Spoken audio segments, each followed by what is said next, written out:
What is up, YouTube tool tubers of the world? My name is Brad. Welcome to the workbench. Today I'm just going to take you through a quick project that I helped out with. This is not my project. I was merely a helper.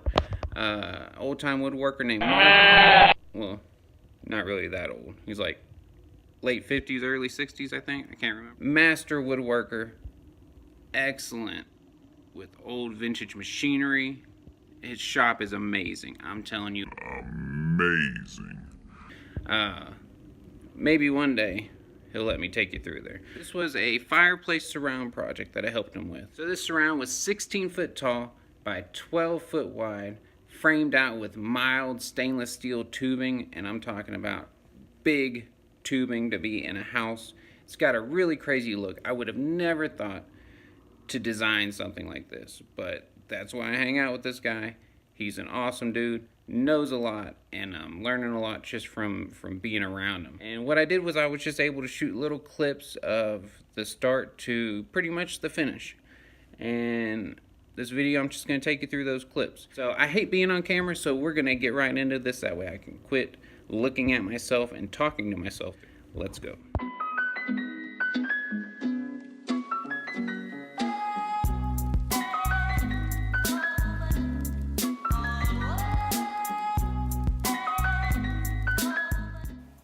Alright guys, we're going to go ahead and start out with the before shot of the fireplace, and walking into the room on the ground you'll see some plate steel, and the first step was to slap it right up on the wall.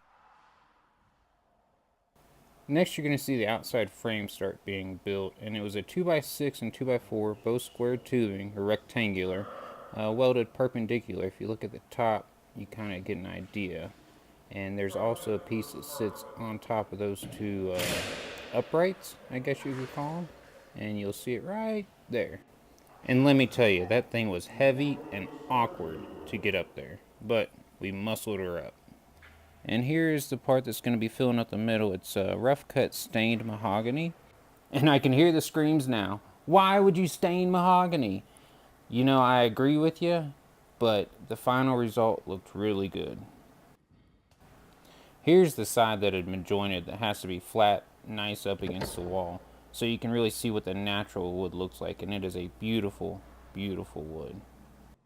But after the outside frame was done, came time to put the mantel up right there, and it was big, it was heavy, and it was really cool looking. And it's again all made with mild steel. It's just a different finish on that middle piece that gave it that really nice contrast. And there's the man himself, starting to put up the mahogany planks in a herringbone kind of pattern.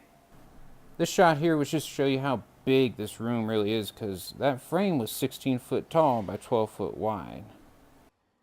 He had measured and cut all the pieces beforehand, and also put a tongue and groove joint on them.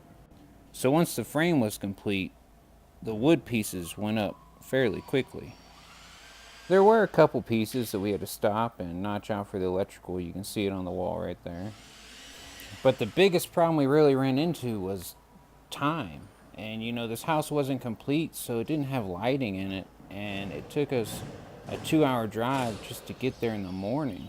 So you're going to see as we get further and further along in this project that we're losing light, and we're losing it quick. And we're about to get a better shot of the mantle, and to me that's what brings the whole project together.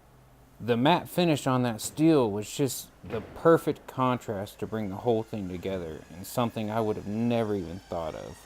And it was all trimmed out with nothing other than steel, of course. And there it is. He's putting up the last piece of mahogany at the very top. You see we had to pull out the work lights. It's getting very late. It's pretty much finished other than a couple pieces of that steel trim. And there's also going to be a piece of steel trim that goes right up in the middle of that gap right there, you can see. So that'll be completely covered all along the inside of the outside frame, if that makes sense. So any of those gaps will be covered. But since it was getting so late, the general contractor took care of all the trim work the next day. So unfortunately we don't get to see it 100% complete, but you get the general idea of how awesome this thing was. So go ahead on down to the comment section. Let me know what you think of it. Let me know if you think you would even have the creativity to vision putting 2x6 and 2x4 steel tubing around a fireplace like this. I mean, that's the really cool thing, is to not only be able to see it, but then be able to have the skill to execute and put it into real life and basically make a beautiful centerpiece for this room. So you guys know what happens at the end of every video. So hit that like button, hit that subscribe button, and I'll holler at y'all next time. Peace!